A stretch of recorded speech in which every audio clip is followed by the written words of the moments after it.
Oh, whoa. Hey guys, what's up? So, I recently got to participate in a Final Fantasy VII Remake podcast with three other really cool YouTubers.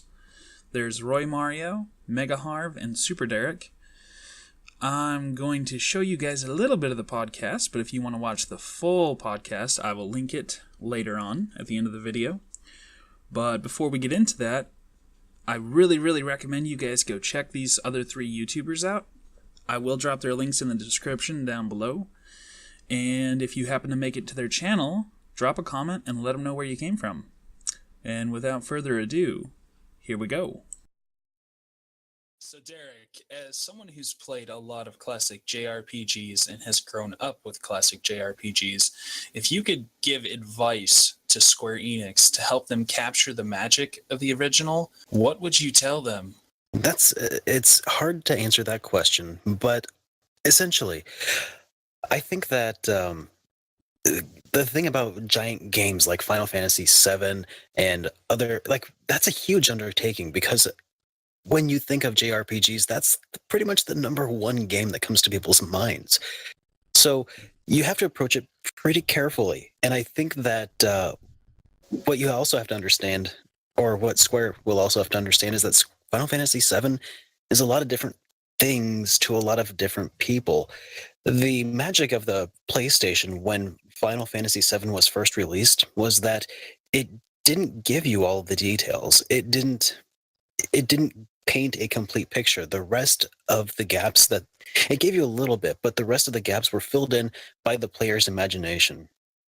So I think that when approaching Final Fantasy VII as a remake, what Square's really going to want to make sure that they do is still leave enough feeling of mystique or mystery, and not try too hard to show too much.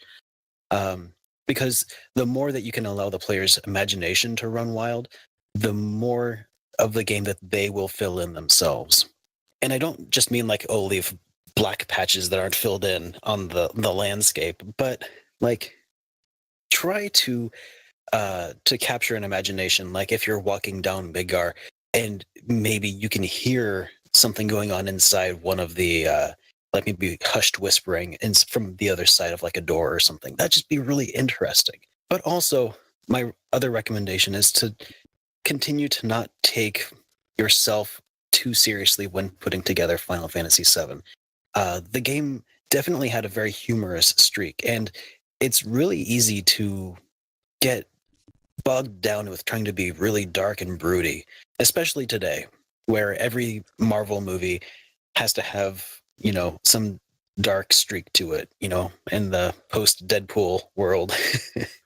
But Final Fantasy VII definitely had a humorous streak, and as tragic as the overall plot of the game was, it was only able to be as tragic as it was able to be lighthearted, because it needed that contrast. So don't focus too hard on delivering the dark and the sad, but you also have to focus and emphasize the happiness and the lighter side of things.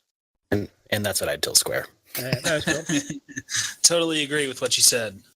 Well, as far as leaving mystery involved in the game, Square Enix have certainly done that, because they've gave us nothing over the last few years to go off at all.